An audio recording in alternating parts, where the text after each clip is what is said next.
pushing on, but then you went too far. When your ship has sailed and all your dreams are lost, everything is wrong, you feel like it's your fault. Just remember, I will be there for you, baby. Remember, there's nothing out there to get you, don't forget it. When life throws lemons, just call me. Just call me. Just call me.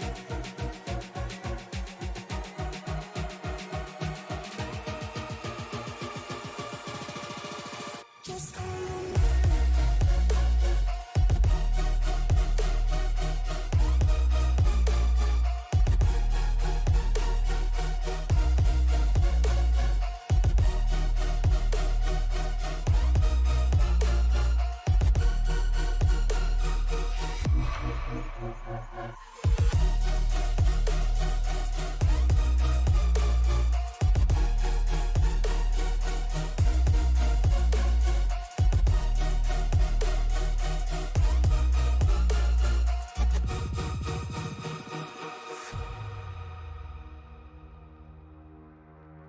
You're stronger now than you ever been.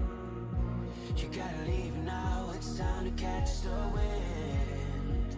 You will climb up high and look through the clouds, and when you're feeling low, I know you'll bounce back. Oh, and just remember, I will be there for you, baby. Remember, there's nothing out there to get you, don't forget it. When life throws lemons, just call me. Just call me. Just call me.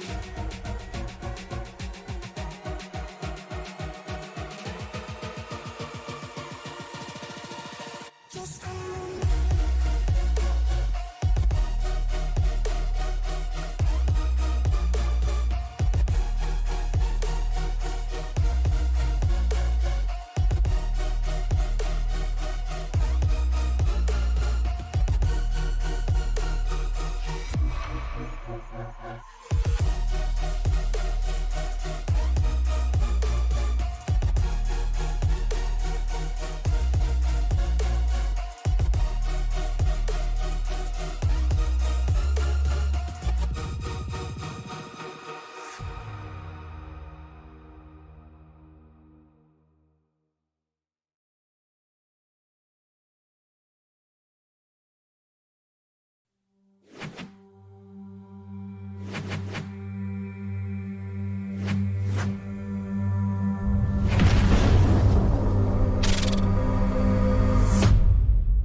And welcome to Season 51 opener, live from the Kentucky Speedway. I am Alan Bergen, just south of the beautiful Gateway Arch here in the city of St. Louis. And, well, it's been a soggy one. As you know, we've been dealing with the hurricane down in Houston. And, well, the remnants have made its way north into the Gateway City and into the Tony Sherpasso Memorial Studio.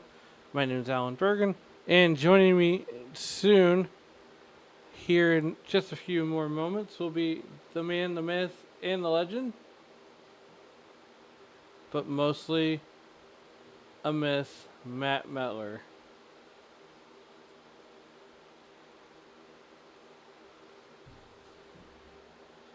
As these guys are getting ready to, or actually in the middle of qualifying, and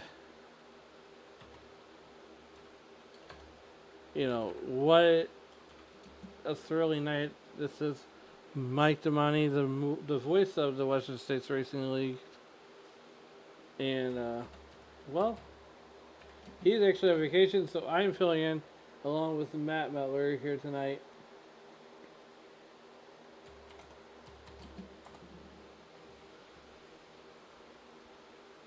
Oh boy. This is going to be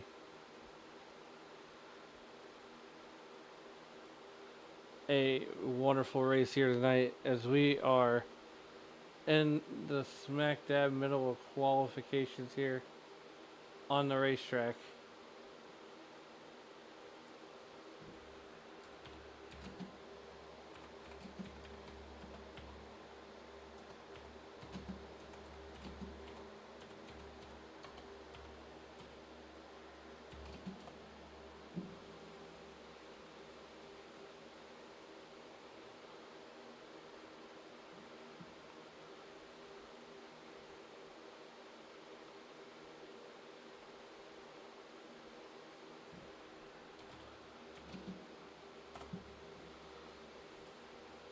As these guys are qualifying right now, we will get on the racetrack and see how these guys are shaping up here tonight, as we are 33 trucks strong here for the season opener here in Kentucky.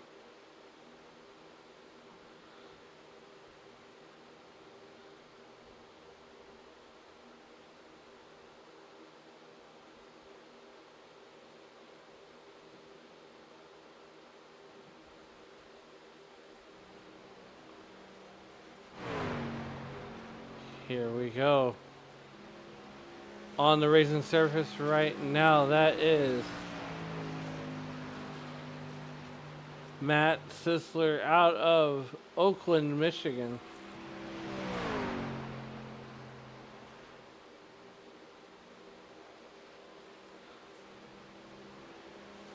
Has a lot of things.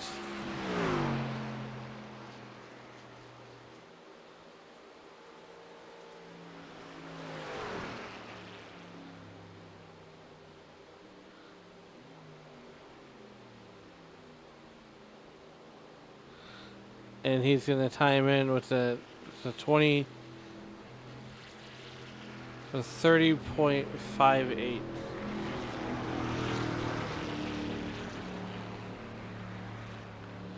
Andrew Schulte.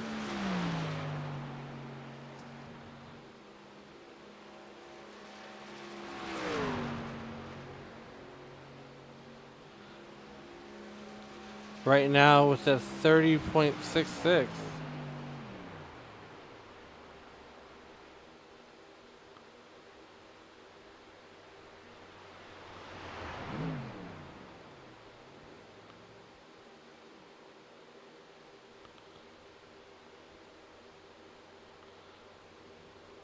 He's going to time in third position.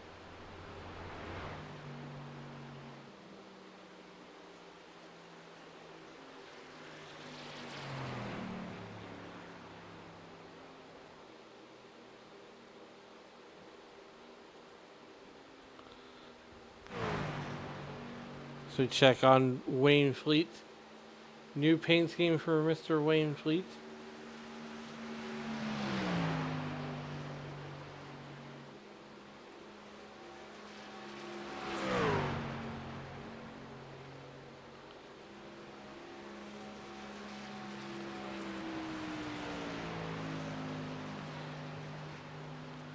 There in that number 6 truck. So far he's 12th fastest on the speedway.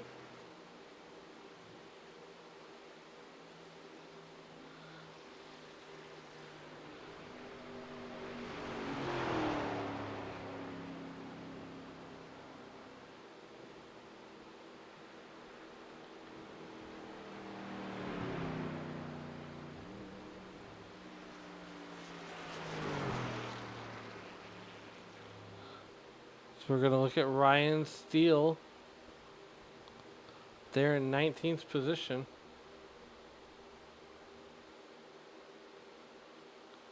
Babs is greeting us from a rainy O'Fallon, Missouri. And Babs, you know, hey, look, it's it's wet down here in the wonderful little town of House Springs.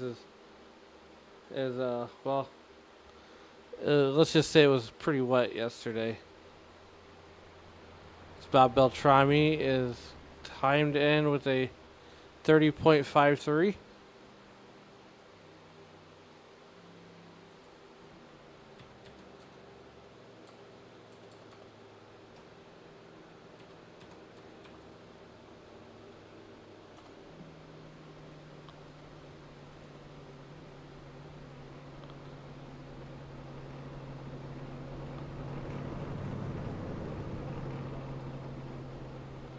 So he's going to come on down pit road, and that's almost going to wrap up qualifying.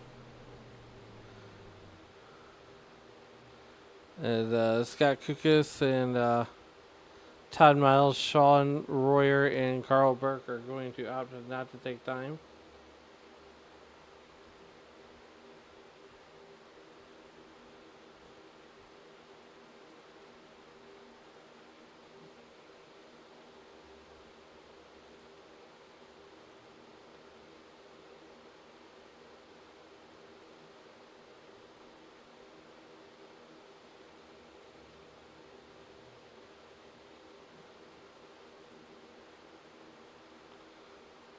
As we are awaiting the end of qualifying, as we got one more driver on the racetrack here. You gotta be quick.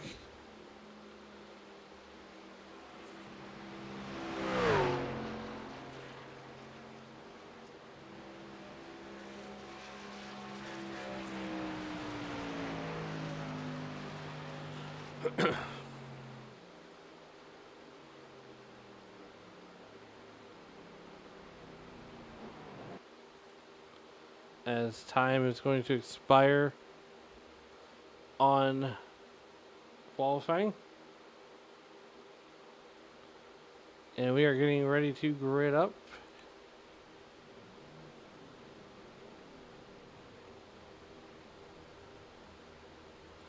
Here is your race information as we are high above the Kentucky Speedway. It's a 67-degree day, 94% relative humidity, under a cloudy sky, and a 14-mile-an-hour wind at a track temperature of 94 degrees. So it's definitely baking out there.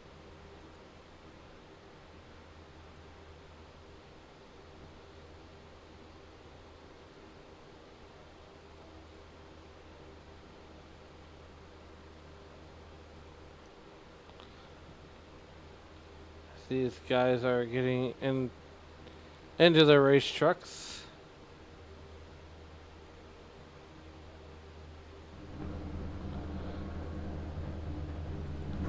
Here we go, starting on the pole. It's Chris Samard. Starting to his outside will be Justin Michael. Andrew Schulte will start third. Bob Beltrami, the Beltrami Salami truck, will start in fourth. Starting fifth tonight will be Justin T. Wilkinson. JTW Butch Davis will start sixth in the 43 truck.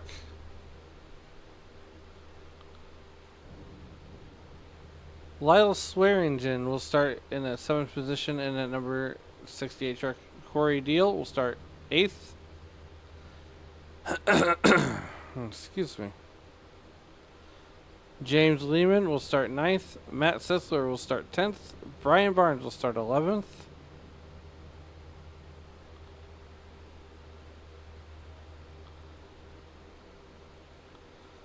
Christian Bishop will start 12th. Wayne Fleet will start 13th.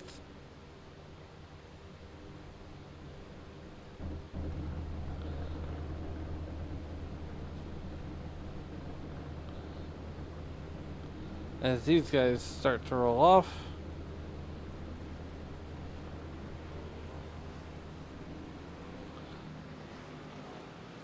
Dan Brazington will start 14th. Kyle McCartney will start 15th. Keith Smith will start 16th. Dennis Schuson will start 17th. Charlie Widener 18th. Ryan Steele 20th. Michael Melfield Jr. will start 20th. 21st will be William Fletcher. Barry Phil will start 22nd. Chad Simpson 23rd. Wayne Hutchison 24th.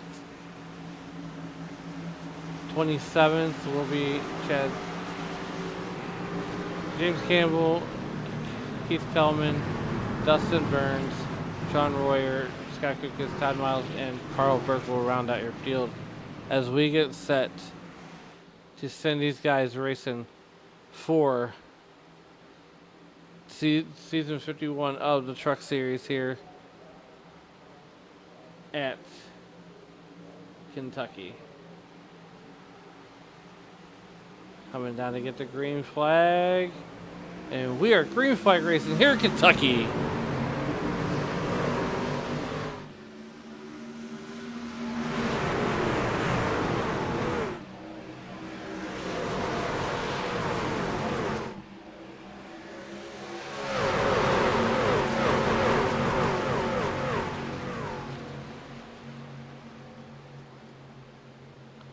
...107 laps here from Kentucky.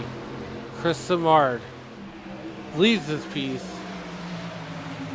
down through the tri-oval.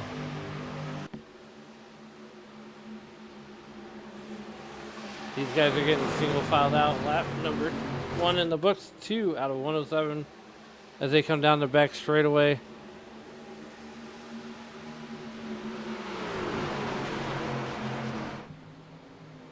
As we take you high above the racing surface here on the drone shot.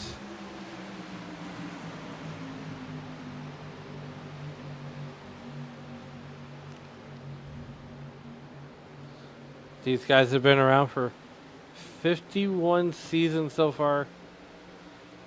And as I say that, JTW sets the fastest lap of the race there.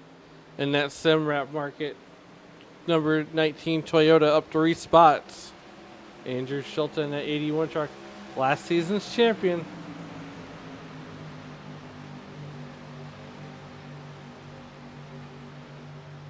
Season 50 champion, Andrew Shilton there. As we are looking through the field, James Lehman sets a fast lap of 30.97 there in that number 50 truck.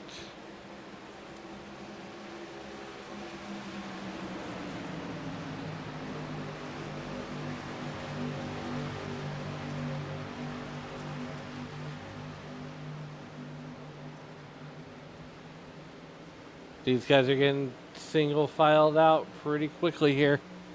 Once again, we'd like to thank everybody for joining us here on Sim Racing Media on the nightcap here. And, well, it's drying out here in the Tony Sherpasso Memorial Studio just south of St. Louis as we're dealing with, as Babs can attest to, remnants of Hurricane Beryl, B-E-R-L. And, well, you know, things happen.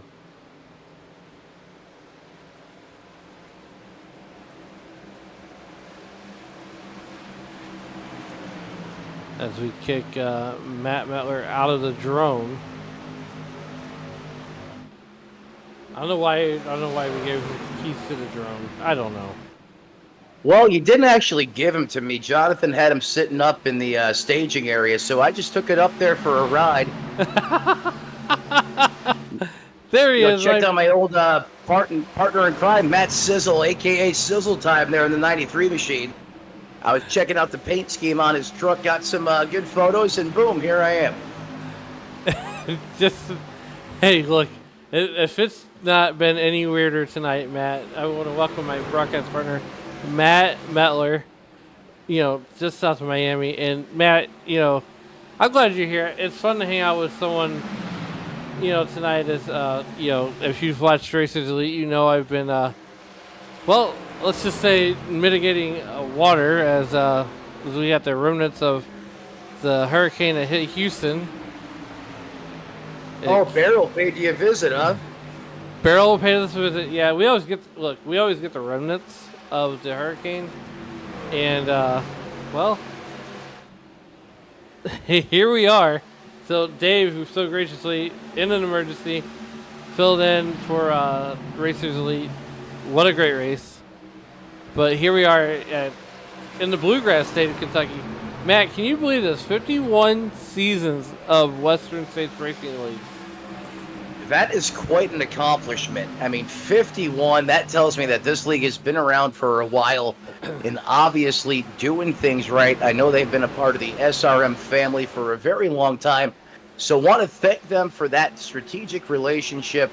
And while I haven't had the opportunity to witness a lot of their racing, I've always heard a lot of great things about the league. And I know a couple of the drivers out here. 93, the 93 truck, of course, Matty Sizzler, a.k.a. Sizzle Time. I know him very well, but pumped up to be up here in the booth with you tonight there, bud.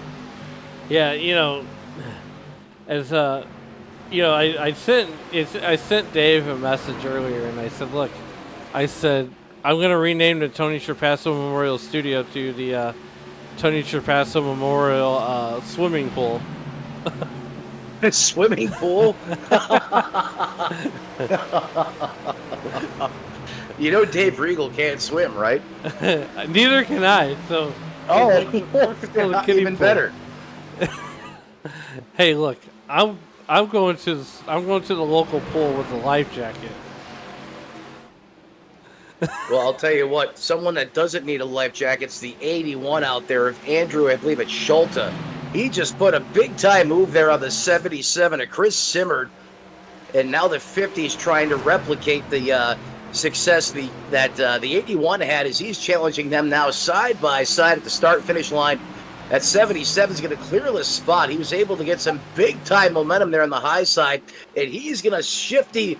What a move. This guy is trying to go places. These guys are putting on a show right now. This is the first I'm getting experience, under my belt watching these guys race, and they are putting on a clinic up here at the front of this thing. Yeah, so 107 laps in, we're at lap 13 here in the Bluegrass State of Kentucky, and I feel like I was just there, which I was over the weekend, but in the western part of Kentucky, enjoying some lake time, and, how cool is it to get to come here and, Mike is on vacation, so I appreciate you filling in for Mike, and I hope he's enjoying his vacation as much as I'm enjoying wet socks right now, but that's beside the point. Well, that's how it is typically when you live in South Central Florida. Wet socks are a part of your day. Oh my God, a little Silverado on Silverado action there. These guys are really dicing it up front, man. This Taco Bell machine, obviously the nighttime is the right time for this guy. This Toyota is hooked up. He's now taking over that second place position, talking about Andrew Schulte. And he has got the 50 of, I believe that's Liam, just absolutely glued to his tailgate. Now he's going to turn it down inside. He's going to try to get him here, try to basically deja vu all over again from a couple laps ago. But that 50 really able to get the momentum. Oh, he just hit the wall coming to the 1 and 2 complex.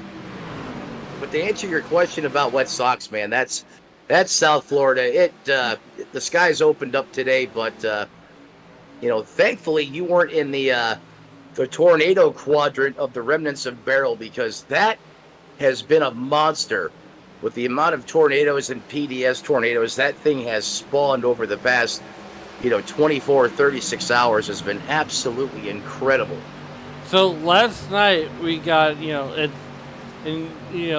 guys out, the folks out in YouTube land might not know this, but myself and Matt Metler, we're storm chasers at heart. It's a hobby.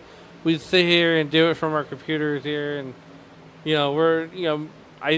we sat on a broadcast on Sunday Night NASCAR Strong Cup Series, and we were commentating in a tornado, and getting the Chief Cook and Bottled Washer Jonathan Leach.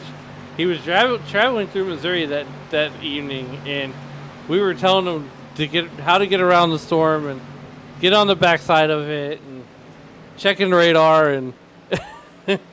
Yeah, that was a lot of fun, calling a race and then trying to pilot Jonathan through all that inclement weather. That was certainly a fun, interesting night. While calling 100%er, by the way. So thank God you were there to help me with that, because that definitely took the two of us while trying to call a race. But we got it done. I think we did a pretty good job of it, too, getting them through all that. We did. I kind of felt like it was a team effort, because definitely I do know the Show Me State very well. And you know the weather radar quite well.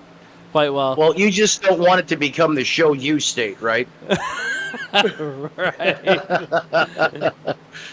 As You we're know, I spent watching Chris Samard here in the 5th position, and these guys are single filed out, working lap 19. You know, JTW, Justin T. Wilkinson there. I mean, have you ever gone to the Simrat market? I haven't gone to Simrat Market, but I've heard about him. I've heard good things about him. I haven't been there myself, but got a good-looking paint scheme on that race truck tonight. In fact, looks like that scheme is good for a couple tenths because he's certainly got a tenth or two on the field right now. His last time by, he just ran a 32.26 to Schulte's 32.30. So Yeah. Wilkinson has obviously got a, like Toyota says, hey, let's go places. That's exactly what Wilkinson's doing. He's taking this thing to the point, up 4 spots from where he started. And it doesn't look like he's slowing down anytime soon there, Alan. No, definitely not slowing down. And, man, I definitely do want to thank you for joining me here in the Tony Sherpasso Memorial Studio / swimming pool here in St.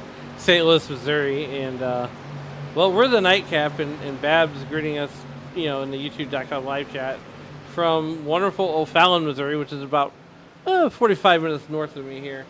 And Matt, I'll tell you what, it has rained all day long. Yeah, I was looking at the radar earlier because I know you're around the St. Louis area, and I was seeing, basically what's left of the old core of that was pretty much tracking right through your area. Yes.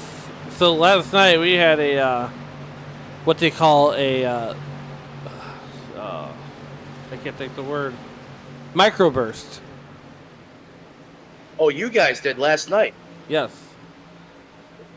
And so they had a tornado, or what people thought was a funnel cloud in wonderful Arnold, Missouri. And I live one town over from Kenny Wallace. Kenny Wallace represents the 63052 here in St. Louis, and I represent the 63051. And if you don't know what those two towns are, well, Matt, in Sunday Night NASCAR, you got Mr. 305. Well, right. Kenny Wallace is Mr. 63052, which is Imperial, Missouri. I'm 63051, which is House Springs. Gotcha. So basically what you're telling me is because I'm not a part of the 305 club, I don't rate. That's okay. Eventually I'll get there. I'm going to try. Well, as we're looking at Kyle McCartney, and Matt, I joke around with Matt Damani here on most Tuesday nights, and the Snap-on truck is the most expensive truck on the field. You just don't want it to snap off, right? Don't let it. Well, most people... Those tools are expensive. I remember when I used to sell cars, that truck used to... I think it was every other week or every week the Snap-on truck used to make a pit stop, and it was really easy to burn through a paycheck on that rig, let me tell you that. Yeah, you definitely don't want to be in debt to that race, to that truck right there.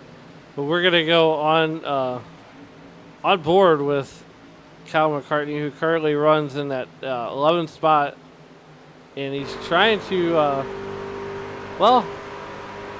make some headway. And Matt, we're under a cloudy sky with a 64-degree temperature and a 94 track temperature. As you're riding on board with Kyle McCartney and the most expensive truck in the field right now. I wonder if he's a Beatles fan. I think it's a coincidence, kind of like an Office Space.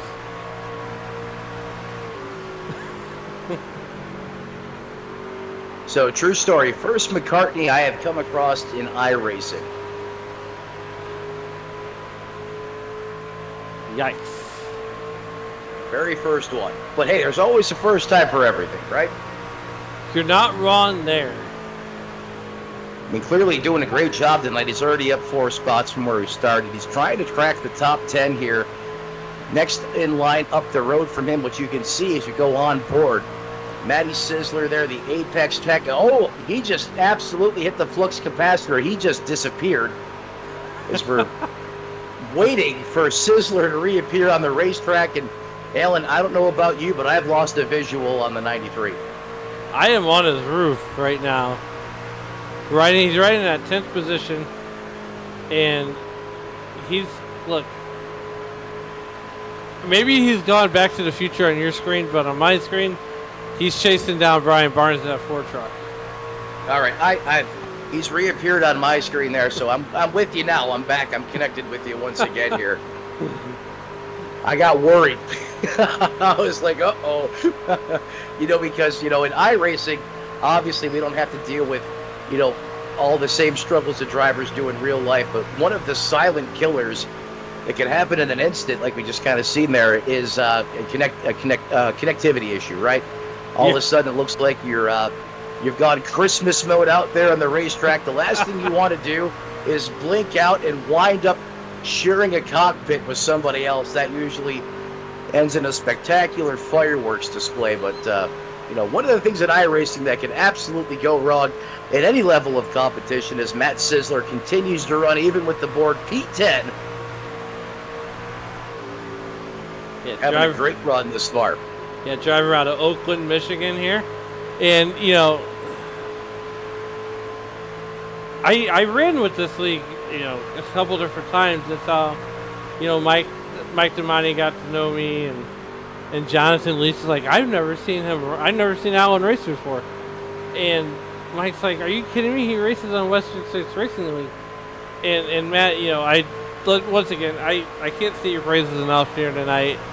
Coming in here with me, filling in for Mike, and essentially on the East Coast, burning the midnight oil when the thing's over. Hey, you know what? The nighttime is the right time. That's how I look at it. More than happy to come over here and help out, and hey, quite frankly, watch some great high-octane racing while we're at it at the same time here.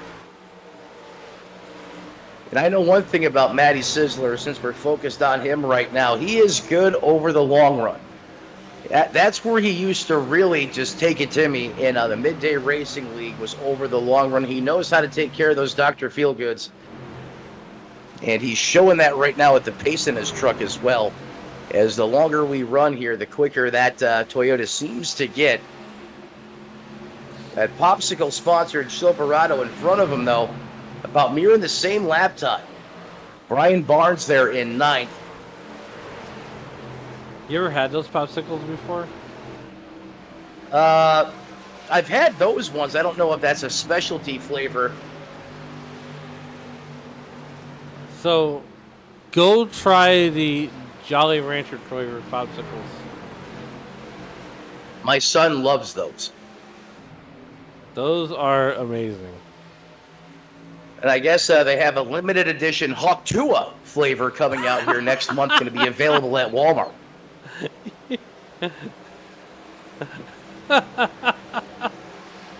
What? Oh, man. I read this on MSN today. I believe it. Right now, we're back here. Michael Milfield Jr. Not accustomed to seeing him back there in that 18th position, but he's definitely up 2 spots. And, one thing about this league, Matt, is they don't ever start their season at Daytona. Bob Beltrami says it himself, I do not start my seasons at Daytona. Not saying they don't go to Daytona, they just don't start at Daytona. So do they go to a specific track, or do they rotate? Do they change it up each time they kick off a new season? They switch it up. So last season, they switch it up? Last season they started in Michigan. And the Irish Hills, okay. Yes. And so, 51 seasons, I believe they started out on NASCAR Heat and then migrated with everybody else as we're getting ready to start pit stops here. Looks like we got some drivers coming down pit road. Lehman and Schulte are coming in together. So you got the 50 and the 81. Remember, these two were up front putting on a clinic before we started going through the field as they're on pit road making their first scheduled pit stop. This all taking shape about 37 laps into this piece. is that's going to now continue. Actually, Justin T. Wilkinson didn't give up the lead, but here he comes right on cue. Alan, I think he was listening to the broadcast. He might have been, and Lyle Swearingen will assume the race lead with Butch Davis right behind him. And a lot of these guys, Justin Michael, Matty Sisler, they're going to get ready to come down pit road. Yeah, I'm not sure what the fuel percentage or the payload they have typically here to start this race, but 38 laps into this, I'm going to say, maybe 40 is the envelope pushing it, Alan? Yeah, these guys ran 2 hours of practice as, so they run 2 hours of practice. So their lobby opens at, 7 o'clock Central Time. And, man, it's 10:20, or 10:50 on the East Coast. It's 9:50 here in the Central Time Zone. So, they essentially go green flag at 10:20 Eastern. So, you know what? I wish there was more leagues out there that kicked off later on in the evening. I mean, from broadcasting, Alan, almost everyone seems to kick off within that same hour window. And it's nice to see a league, at least being here on the Eastern seaboard, as you put it, or in the EST time zone, where if you got something else going on early evening, and if your night opens up, or hey, you just used to staying up late, you got a form of racing. You got some great action you can be a part of here. And the 43 completely missed pit road there. Yeah, let's see what happened to James Lehman there. Gonna go high above. Oh, gets into the 95 truck.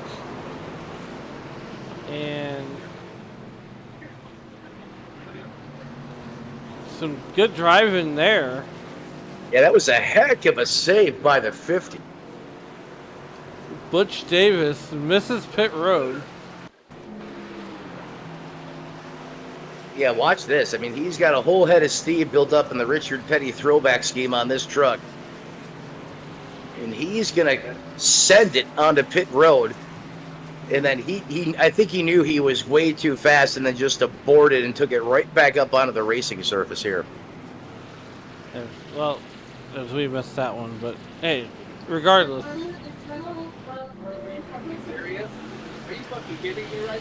Well, the good news is the saving grace is he caught a caution, because if he would have had to come around again, already scrubbing off all that speed for his first attempt, that could have been catastrophic, but he gets saved by the caution flag. And everyone else that has not pitted currently on pit road becomes the hottest place in the joint right now as everyone continues to chase. That man right there, Justin T. Wilkinson. He has been the man with the plan. For sure. Right now, Lyle Swearingen will come off pit road in the first position there.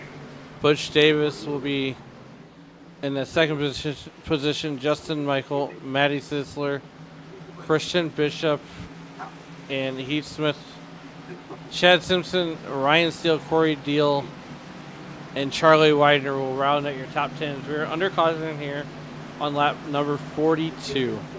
I'm Alan Bergen. He's Matt Butler. And you're watching. We want to thank everybody for watching the Western States Racing League as we are, having fun here in the soggy Midwest and in the Bluegrass State here on iRacing. Yeah, also want to thank everyone that helped us celebrate and hit that milestone goal, right, Alan? 4,000 subscribers.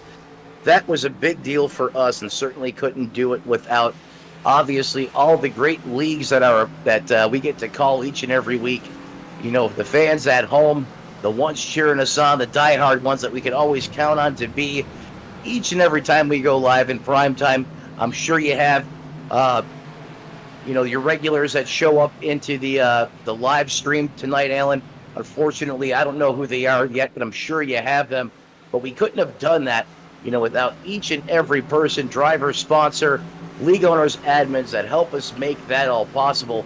And if you haven't joined the family or thinking about it, it's simple. Smash the like button, ring the bell, and come home to 7 days of high-flying, high-octane racing action on your #1 eSIM sports broadcasting leader, and that is right here at SRM. You couldn't have said that any better. And Matt, once we hit that 4,000 subscriber mark, we celebrated a big way, especially on the Stacy Strong Sunday Night NASCAR League. And as Dave Regal puts it, I came to the altar and gave my life to Yingling. Yes, you did. Don't forget. I actually have a screenshot of your face when you realized it wasn't going to be as bad as you thought. Well, so look, Sunday night from Pocono, Dave Regal will tip back one of the lovely Anheuser-Busch products brewed right here in St. Louis, Missouri for Dave. You know what's funny? I can't believe, out of all people, that Regal hasn't had an Anheuser-Busch product. That blows my mind. I mean, he lives in Pennsylvania. I know, but this is Dave. Look, This is the same guy that lands in Miami and then staples himself basically to the closest liquor store. I told Dave. Go ahead. I told Dave the other night. I said, "Look, I'm probably the only thing in St. Louis that you can tolerate."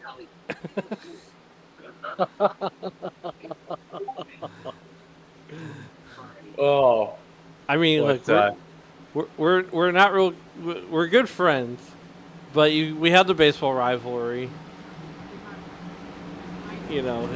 My beloved St. Louis Cardinals, who are at 500, and his NL East Cubby or not Cubbies, but well, I was thinking the team Philadelphia Phillies, as these guys are getting ready to come back to green. The iRacing.com pace car pulls off on the pit road. Swearingen, Butch Davis are going to lead these guys to the Geico restart zone. Noah's Ark style 2x2 through the Geico restart zone, and we are back to green flag racing here in Kentucky. Green flag back in the air. These glorious V8s come roaring back to life in prime time once again. And it's a red code everything affair. Up here at the front is the 87. Michael says, "Hey, man, you got it, but I'm taking it from you," as he's going to just try and power his way on by. But he's got no help behind him going down the backstretch. I thought maybe there Butch Davis was going to try and assist the 68, but Michael just went up there like a redheaded stepchild and took the lead from Swearingen. What a move by the 87. Justin Michael didn't really run for points last year, but he was, Matt, he was one of those drivers that were all, he was in the mix for most of the races last year. And not only that, but, he ran a 30.98, that's his best lap. And then, he's putting off some pretty good sectors here coming around the racetrack. Yeah, very competitive sectors. That's a great point. In fact, everyone right now pretty much inside the top 3, top 4, are all pretty much mirroring the same lap times right now. But it seems like who's ever able to get out in front, that clean air gives you a little bit of a performance advantage because, take a look here at Michael in the 87. He is now running the fastest laps of the race now that he's been able to go out there and steal the torch from Swearingen. He's running 30.86s, everyone else in the 30.90s and higher. Yeah, that just goes to show you how important clean air is and how important track position is as we are coming down the back straightaway here in Kentucky. And I gotta tell you what, though. Be on the lookout, Christian Bishop in that 26 truck. He's up 8 spots. Chad Simpson in the 42 truck. He's up 16. Yeah, this guy has got the dial set to kill. You ain't wrong. 16 positions for the 42. And we're only 49 laps into this race, so clearly he may have not had the qualifying effort he wanted, but that truck is great in race trim as he's well inside the top 10 now. In fact, he's going to be knocking on the back door of the top 5, and we got some really close quarters racing going on right now. Yeah, you know, it's funny. What's funny about Kentucky Speedway, and Matt, I don't know if you knew this tonight, but DW actually designed this racetrack. And if you look at I want to show you this. We're going to go out to we're going to go high above the racetrack. But if you notice, it says D and then W. Are you messing with me, or did he really design this racetrack? He really designed a racetrack. I did not know that. A 1.5-mile D-shaped tri-oval, and then the garages there looks like, so D and then W. I did not know that, man. Well, thanks for sharing it with me. That's something that Tony Trapasso would have shared with me back when I had my time with him, and by God, do I miss calling races with him. But that's something he would have shared with me. Always had all the underground track fact data. I didn't know where he pulled this stuff from. Mid-air. Well, I'll tell you what, if he was pulling it from midair, he was grabbing the right spot. Because sometimes I'd fact check him. I'm like, there's no way he's making this up. And I'd look it up, and I'm like, after the race, I'm like, Tony, how did you know the Turn 2 hot dog stand at Martinsville, a track you've never been to, sold this particular hot dog, but the one in Turn 4 didn't? Well, Matt, you see. Speaking of Tony Trapasso, Matt, you know, the powers that would be here at Sim Racing Media. Now that Oswego has dirt on it, and little did I know that Tony Trapasso was a huge dirt Big fan. Time. Yes. So we're actually working on a Tony Trapasso memorial race. To pay homage to Tony Trapasso. I didn't know. I came to Dave and Jonathan and with the idea, and you know, the idea comes from here. You know, so every fall, Ken Schrader used to put on the Ken Schrader Modified Challenge, where the UMP Dirt Car Modifieds would, you know, it's an all-day event. You know, they race in A main. All the proceeds go to went to the Special Olympics. Right. But we're working on, so stay tuned to details for the Tony Trapasso Memorial race. I will be in a car. Jonathan Leach, I will do everything in my power to get Jonathan Leach in a car. I do know that it will be big block modifieds, because those are synonymous with Oswego, as if you've seen the Billy Whitaker Cars 200. So, and I know that you would want to be a part of that race also, in some way. For sure. I can't tell you how long I'll be a part of it, though. I have probably 10 to 15 dirt laps turned in my entire iRacing career, but for that, I would definitely go out there and make an effort. Perhaps you can give me some pointers. If anyone out here in this race, maybe afterwards, can give me some pointers. I am not a dirt racer. I've, like I said, maybe turned 10 laps if I'm lucky. But that race there, you're right, buddy. I'll be there for that one. Sounds like a great time. And for a great cause as well. Yeah. So, I mean, Matt, it's well known in the SRM fold that I go and play in the dirt a lot on the sim here. As we were looking at Kyle McCartney here. Lap 57 of 107. And I would believe that would put us halfway. Yeah, that's going to be the halfway mark already. And you know what? No surprise. When you're out there, you know, running pretty much caution-free out there. I know we had one minor incident out there on the racetrack, and you're running, you know, 31 second lap times. This racetrack, or this race is going to absolutely fly by, and that's exactly what it's doing. You know, now working lap 57, Alan, you know, you think, obviously, these drivers are going to have to make another pit stop. They can't go the distance with what they have right now. But I can foresee perhaps pit strategy being a big part of the outcome of this race, unless we get a late race caution. Yeah, Scott Kukas there in that Chips Ahoy sponsored Toyota, the 242 truck. And look, if this is the way the cookie crumbles sometimes. These guys are, put two hours or more here in the practice session. We're 32 trucks strong here. And this season is going to take us all the way to the holiday season. So, and then they have somewhat of an off season where they run pickup races and try different things.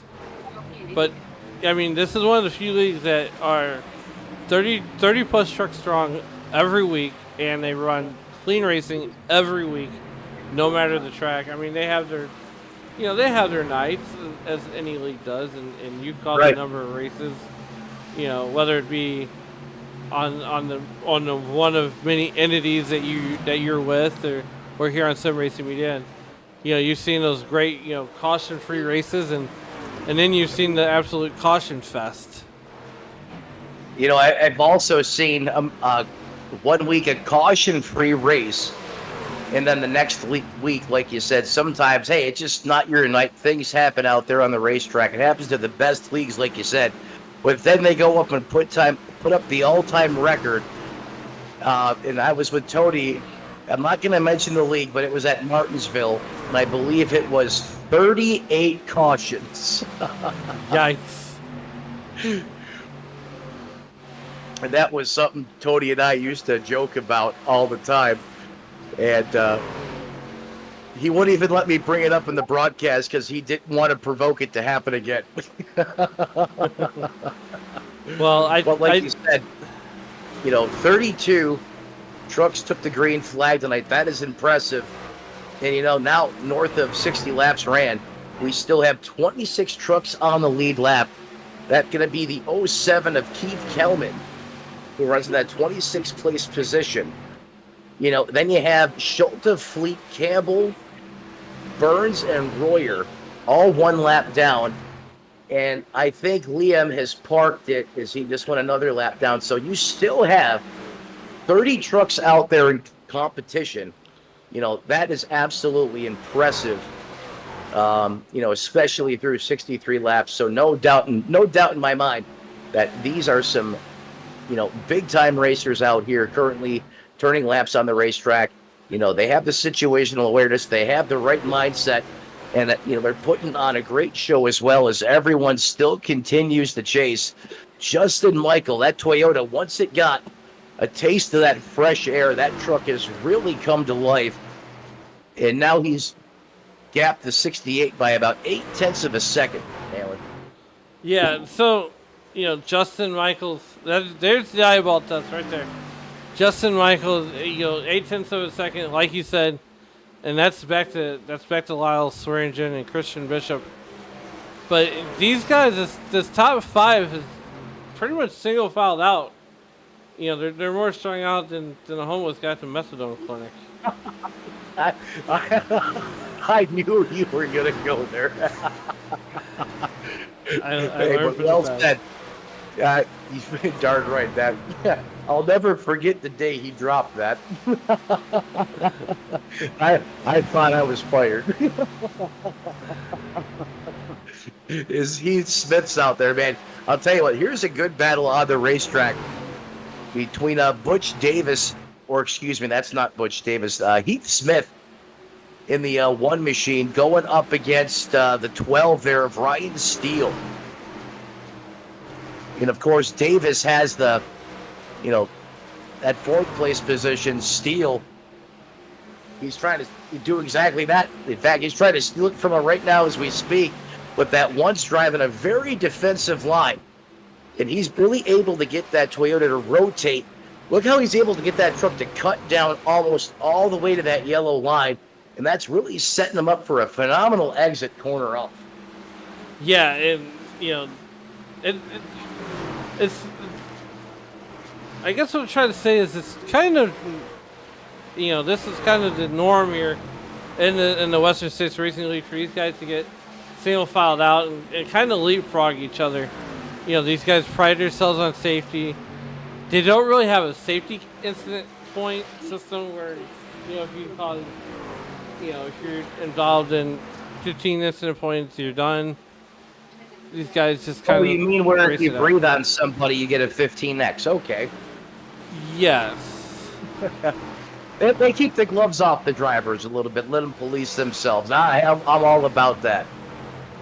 Hey, look, I've been in races where, you know, I've been policed and you just had a bad night and then someone gets in you and spins you out. You're like, okay, message taken. Got it. I'm out. I've been in races where I thought you strapped your next gen to a space shuttle. Because you went vertical and left the racetrack. You know that Talladega crash I'm talking about. Oh, yes. Yes. You know, so, but yeah, Matt, I will definitely have to teach you how to race some dirt and, you know. I don't have a clue. I do not know. Look, we're gonna set up some practice sessions at Oswego. I'm gonna get you in a big block modified, and you know you're at least gonna be in the race. Well, apparently my son knows more than I do. He's telling me I need to watch the movie Cars, because the Hudson Hornet apparently teaches the rusty guy how to race dirt. Is this true? I don't know. Lightning McQueen, yes. You got to turn left to go. You got to turn right to go left. Okay, so see, my son's ahead of me in the dirt racing game. Jeez Louise. Well, But now, hey, Ellen, you gonna help me out? I'm all about it, man. I'll definitely take the coaching. for sure. Hey, look, I got 14 dirt car UMP modified wins. I have 2 dirt UMP dirt car modified championships here on iRacing to my credit. So I believe I'm qualified. More than qualified. Oh, and a Pro Late model win at Federated Auto Parts I-55 here on the sim. So that's my dirt race. That's my dirt racing resume. But I tell you what, Is that right the car where you can pull the right front off and still run the race and be competitive? yes. That's I mean, the one? Hey, look, you don't need you leave the right front at home or leave the left front at home. Oh, I'm in for a rude awakening here. I've watched those cars run this. You guys better reinforce the fence. Well, look, I'm a cushion kind of guy. I love banging the car off the boards and you know, just running the cushion around the high line. A lot of guys, you know, racing dirt and a lot of guys don't understand the difference between coming from dirt and then going to asphalt. But on dirt, you'll learn a lot about car control and how to work the throttle, and it really helps you out in the asphalt side, because if you get, you know, in the slide for life, you could almost wreck your car without hitting something or losing a bunch of time. You know, let me say this. Saying it and listening to you say it is one thing. Doing it is another. And I appreciate that, but something tells me it's not going to be that cut and dry when I attempt to do this. So we'll definitely need some practice sessions before the main event here. Is Christian Bishop, Alan, almost up 10 spots now. He runs in that 3rd place position, and he's kind of bringing Butch Davis with him as he now slots into P4. Yeah, you know, these guys are almost in a league of their own, and you know, mine is Tom Hanks. But right now, Justin Michael doing Justin Michael things. Lyle Swearingen, we're gonna actually go through the field. Lyle Swearingen up 5 spots, running P2 right now, as these guys are getting ready to start pit stops here. Christian Bishop running that 3rd position. You know, had a good truck. You know, has been steadily climbing through the field. Butch Davis up 2 spots. Ryan Steele right now up 14 spots, running out your top 5. You got Heath Smith up 10 spots. Well, as he's gonna go in pits. That's the thing that me and Mike Damani do. We try to guess their pit strategy, and look where it gets us. But while these guys are going to take a pit stop, we're going to take a pit stop. We're going to go side by side, and you won't be staying here on SRM Racing Media.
Back with you here on lap 82.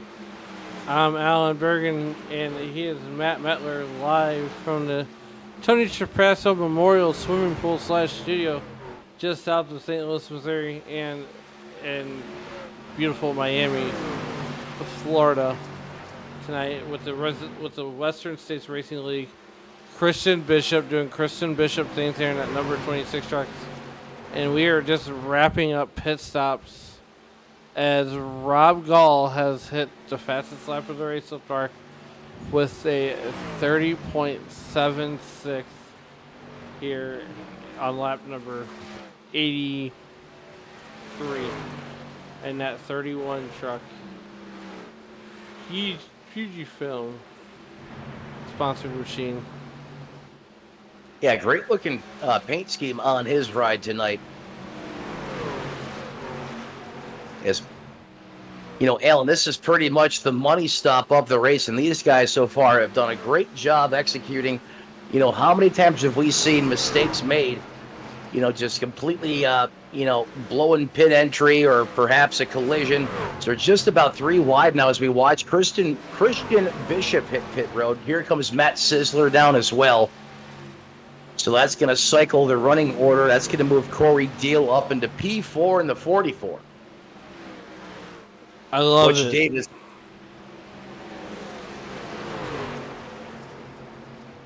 Butch Davis taking over the race lead, doing Butch Davis things. And to your point, Matt, you know, these guys are working pit stops right now, as it looks like JTW's hit the fastest lap of the race in that number 19 truck. Hey, you can tell, you know, the laps are starting to wind down here as we're seeing some of the fastest lap times of the race. You know, in the past 5 laps, we've had two times gone purple. So that, you know, tells us here up here in the Tony Trapassa Memorial booth, or AKA pool, as Alan likes to put it, that these guys are absolutely out there with the afterburner lit. As we continue to watch Justin T. Wilkinson, I believe he should cycle back to the lead here.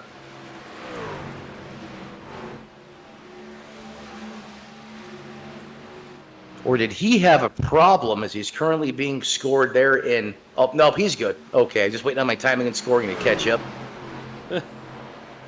Like, timing and scoring does a whole lot of crazy things. And, on a night where a lot of weirdness has happened, throughout the SRM family of races, this is about as normal as it's going to get for the night. Is right before we came on the air, Matt, power goes out. Bam. 2 minutes. That sounds like a normal night for me here in South Florida. You can't script it any better. You do all your race prep, you got your open, you're sitting there ready to rock and roll, and then whoop out. Well, and here's the thing too, Matt, is we have 2 different internet providers, right? So you're on the Xfinity 10G, which, and I'm on that garbage that you would call Spectrum. And there was one night Mike and I were doing Races Elite. I think it was the Xfinity series. And I'm sitting there calling the race, nothing's going on. The Spectrum van's out front. And I texted Mike. I said, this guy is in front of your house. That means you got problems. Yeah, that's not good. No. So and I don't actually have the Xfinity 10G. I have typical Xfinity, but that does not stand up to weather at all here in the part of Florida I'm in, because they can't bury the cables under the ground. So they're all ran, like power lines, and anytime there's inclement weather, that thing just forget about it.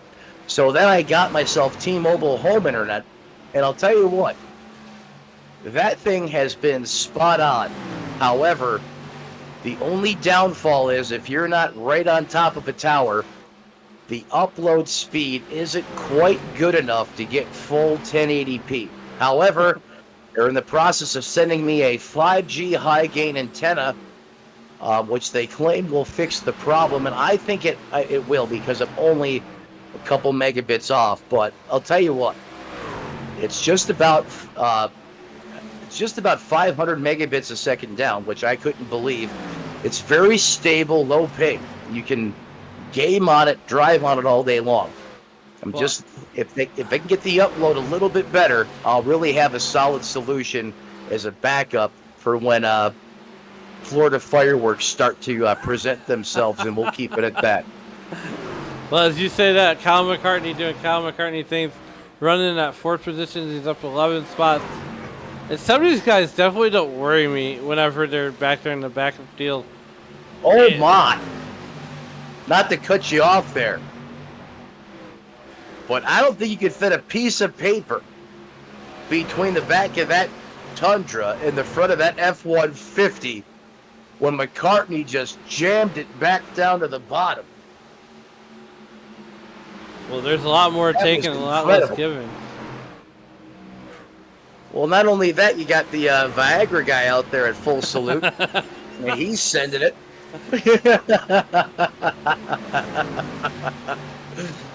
Oh, my.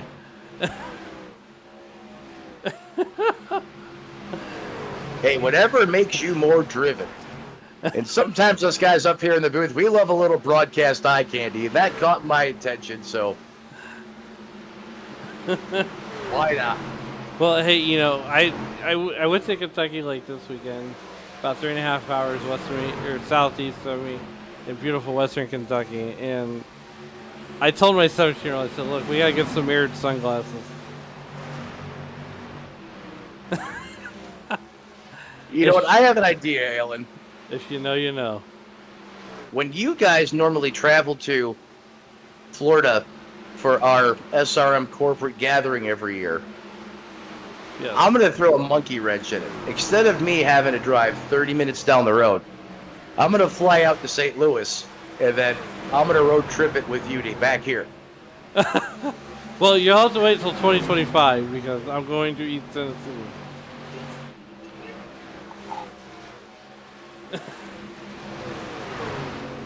Tenth wedding anniversary. I gotta spend it with the wife.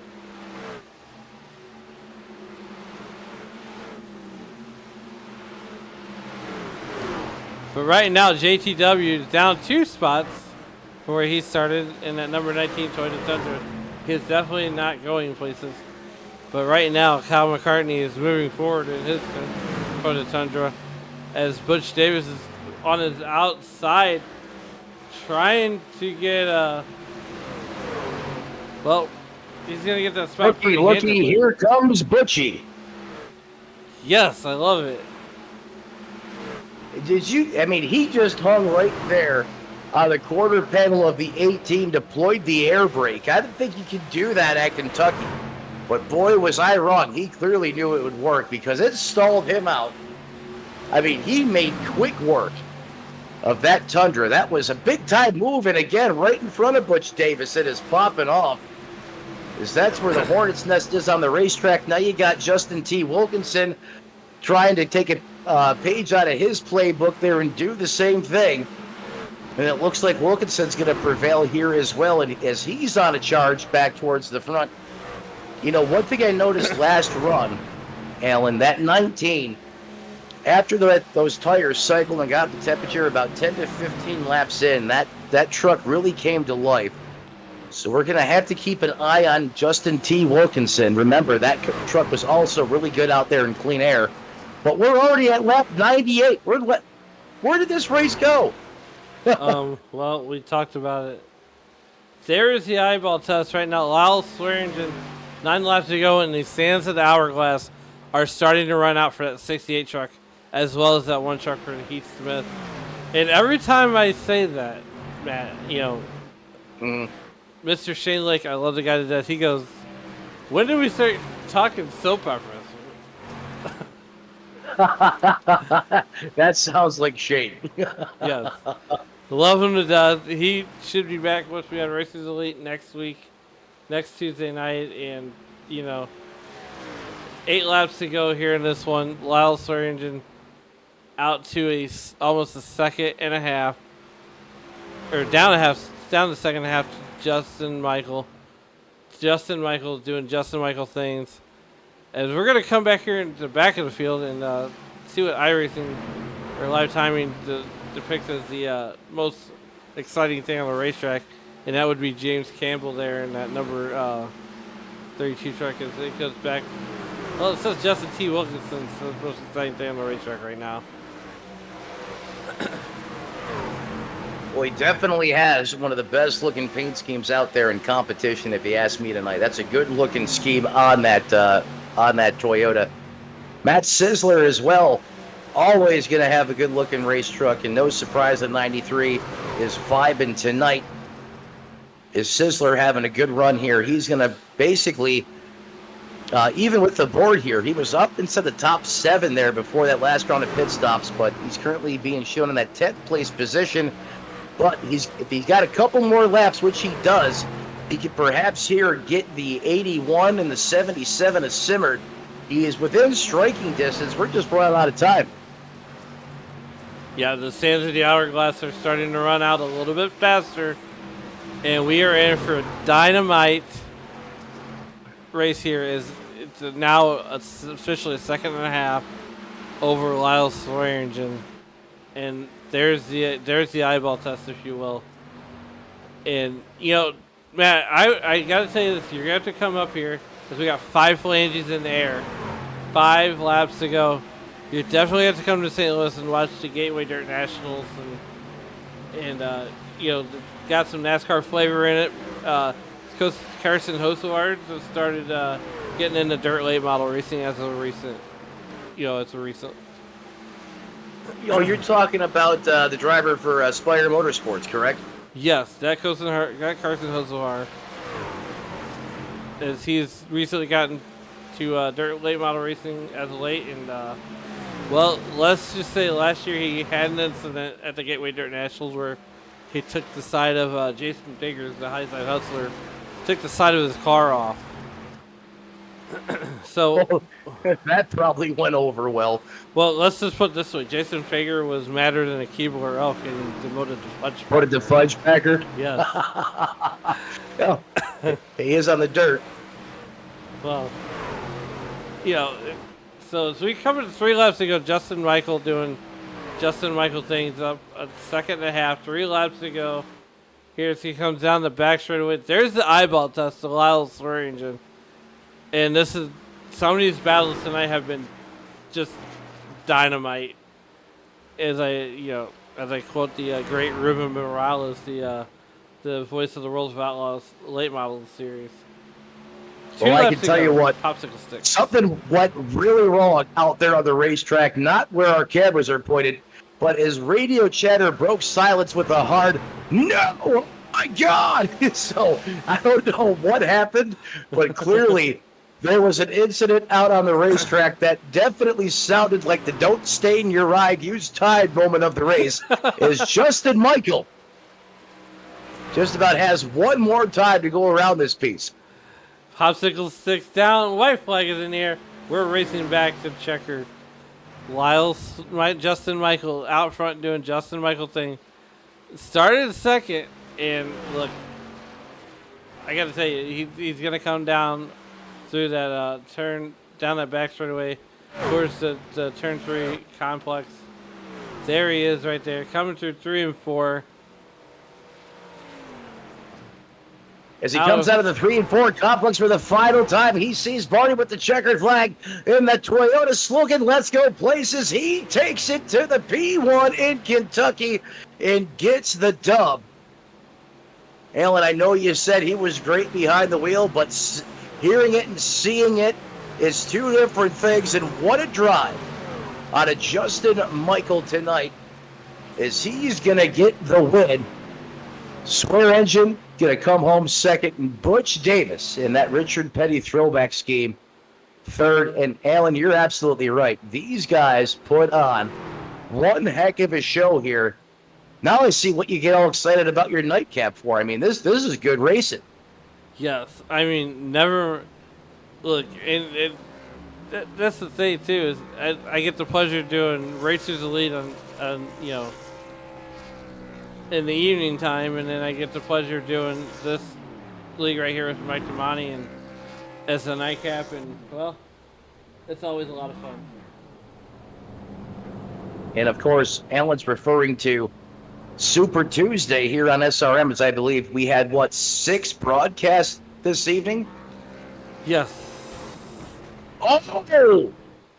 Hello! That's how they celebrate, too. Oh.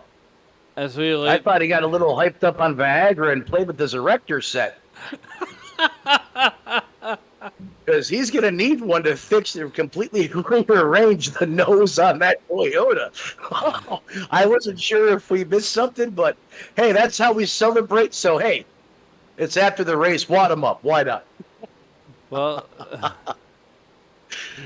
as Lyle Swearingen, we're even going backwards. well, actually, as come on, Discord. So my Discord decided it wanted that goofy now. That was doing that to me earlier, too. I couldn't drag and drop anybody. I actually had to go down to their team chats. Well, here we go. We're going to go to the waiting room and, actually, yeah, we're going to go to the waiting room here and do it this way. 10-4, I'll join you down there, buddy. Give it a little bit more. I don't know. I timed it really good. I've never did it like that before. All right, Justin Michael. This sir. is Alan and Matt Metler in the SRM booth. How's it going, bud? Good. How are you? Well, one thing, what a dominant performance that you put on here. An absolute clinic. You just showed this field here in Kentucky tonight. Take us through that race in leading all those laps. What did you have to do to prepare for tonight? Well, we were actually kind of junk. The aero push was terrible. We got caught back there, fourth or fifth, I think, and that yellow that came out kind of helped us, and I was able to get a really good restart. That helped us get out front, and during the pit stops there, Lyle pulled up beside me. I didn't know if he was gonna be able to swing by me or not, but we were able to keep him back there, and it was just this track's aero lock. You just can't do anything. So once you get about 3 or 4 laps on there, it's just single file after that. So we just had to stay out front. That was the key. Well, I assume this year, you put on dominating performance after dominating performance in season 50. Now we're in season 51. Are we trying to run for the points title this year, or is it still going to be a hit or miss type situation? Well, as of right now, I'll make every race, but life happens like last season. So, but yeah, the plan is to run every race. All right. Well, before we get you out of here, is there anybody that you'd like to thank to help get you here tonight? Everybody out there watching, hopefully it was a good show for you guys. Everybody up front was running pretty clean. We love that. And you guys call a great race. Bob for putting on the leg, and all the guys over at Bandit. Good group of guys. Help each other out a lot. So definitely come back next week. I don't even know where we're racing, but hopefully it'll be fun. All right, Lyle, thanks for joining us up here in the booth. And Matt, we'll let you go ahead and talk to Lyle real quick. Lyle Swear Engine, Matt and Alan up in the Tony Trapassa Memorial booth. You got a copy there, brother? Yes, sir. Well, hey, man, congratulations, first of all, on having the coolest last name in iRacing, and I mean it. That is absolutely awesome. And your 68 tonight was absolutely on point out there on the racetrack. You were involved in a lot of great heated battles. How were you able to survive the storm out there at times and put yourself in position to come away with a strong podium finish? Yeah, ever since the truck's changed up, it's been a little bit of a learning curve for everybody. So everyone's kind of back to equal footing somewhat. So trying to learn to save the tire a lot better and whatnot definitely helps. But like Justin said, the air was the number one enemy tonight. And if you're behind guys, it was really, really hard to make up spots. I was hoping when Justin got by me on the restart that if I could just save some tire, try to play the tire game with them, see if I can get up there, and got up close, but didn't get to pass them. And on that pit stop there, I tried like hell. Got next to him and fell in behind him and swung in, but I was just slow stopping in the box and wasn't able to capitalize on that entry. So just tried to run them down, couldn't do it. But it was fun. Yeah. I'm going to ask you to elaborate a little bit more. And I know Michael mentioned it and you referenced it now. He used the term aero lock. And I know different tracks are progressive with how much of dirty air or aero has a negative effect on your truck.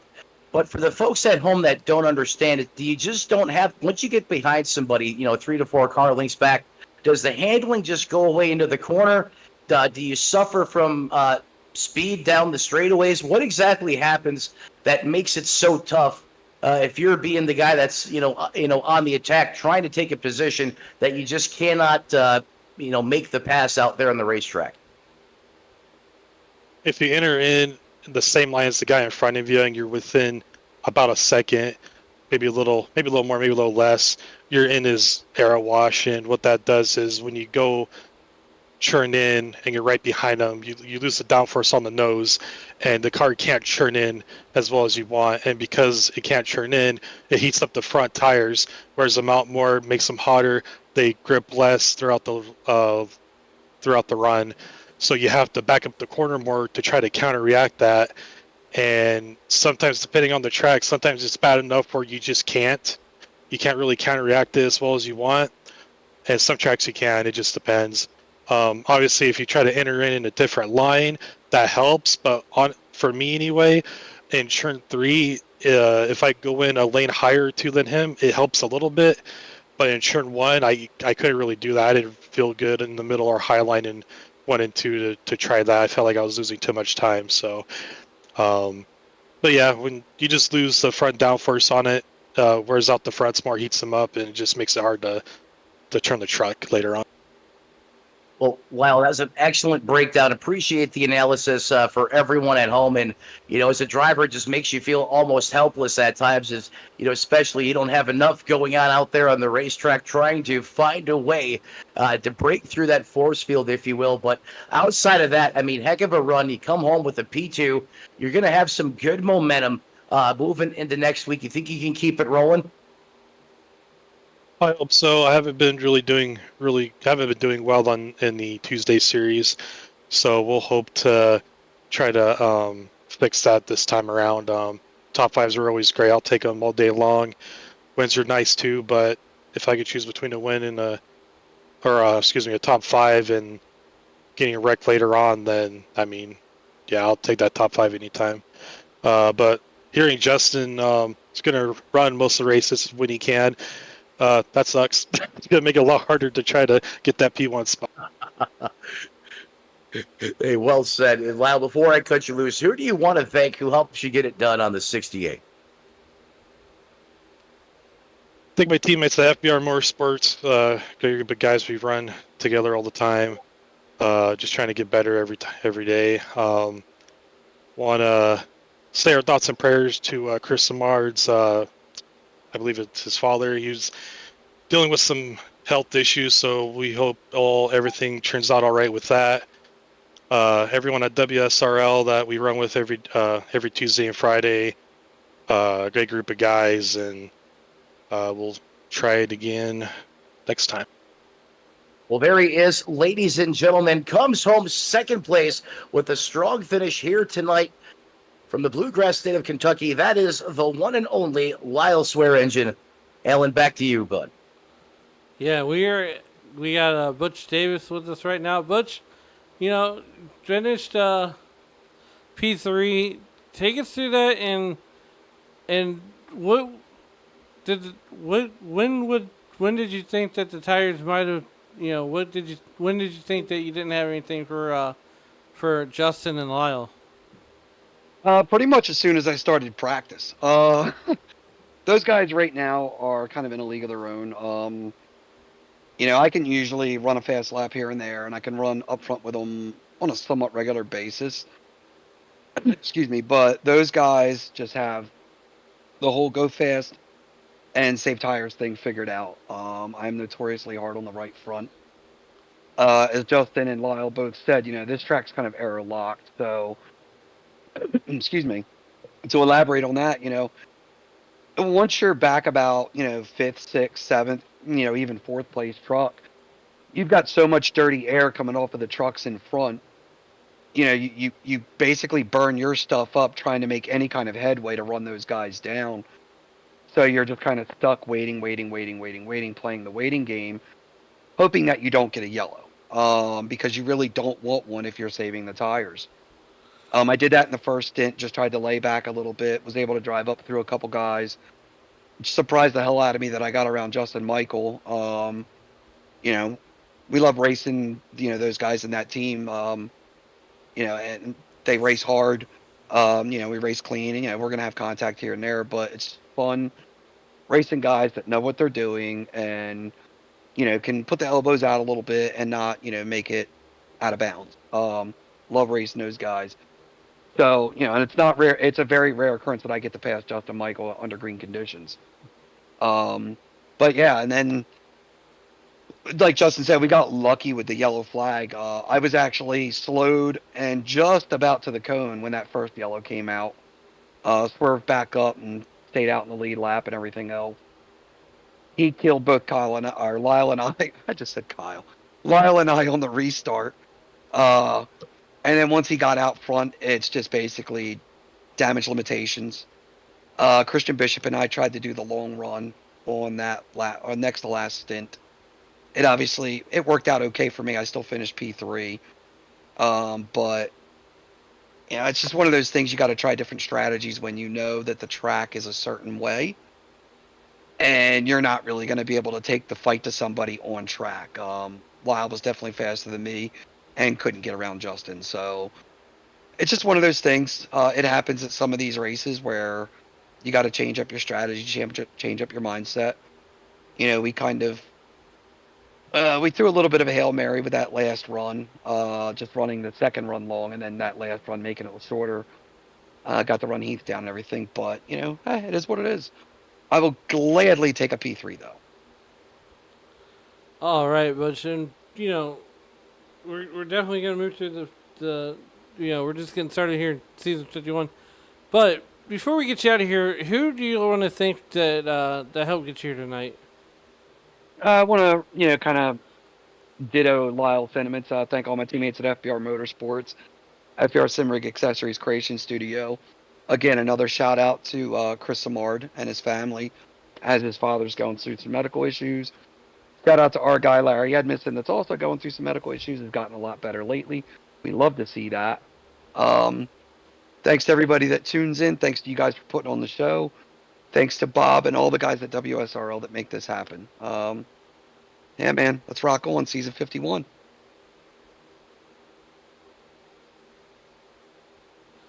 All right, and that was Butch Davis there.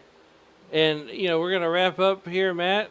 So we're going to work our way back up to the SRM booth. Or we just stay here. It's so fine. Hey, it works for me there. Yeah, look, I don't like going up a bunch of stairs, okay? Yeah, ever since Dave Regal broke the elevator, it's about a 15-minute hike back up there. Yeah, and I'm fat, so. That makes two of us. Meanwhile, we are going to go over our results here with the Western States Racing League here. Justin Michael picking up the win, doing Justin Michael things. Lyle Swearingen, Butch Davis, Heath Smith, Christian Bishop, rounding out your top 5. Coming in home, bringing home 6th will be Ryan Steele. JTW, Justin T. Wilkinson will bring home 7th. Kyle McCartney in the most expensive truck on the racetrack will bring it home in P8. Chris Samard will bring it home 9th. Rounding out your top 10 will be Chad Simpson. And I'll bring you the rest of the way through the final results here from Kentucky. Coming home 11th, that's going to be Cordy Deal, while the 93 of Matt Sizzler comes home 12th. Residing in 13th, that's going to be the 155 ride of Michael Milfelt Jr. 14th belongs to Bob. I'm going to butcher that man's last name, so I'm just going to skip that. 15th belongs to Brian Barnes. Wayne Hutchinson comes home 16th. 17th belongs to Charles Winder. Dennis Fusion comes home 19th. Running out your top 20, that's going to be Morris G. Bogan. William Felcher, Rob Gall, Scott Krause, Keith Kilman, and Andrew Schulte. That's going to be your top 25. Todd Miles comes home 26th. Barry Phil 27th. Residing in 28th, that's going to be James Campbell. And 29th belongs to Wayne Fleet.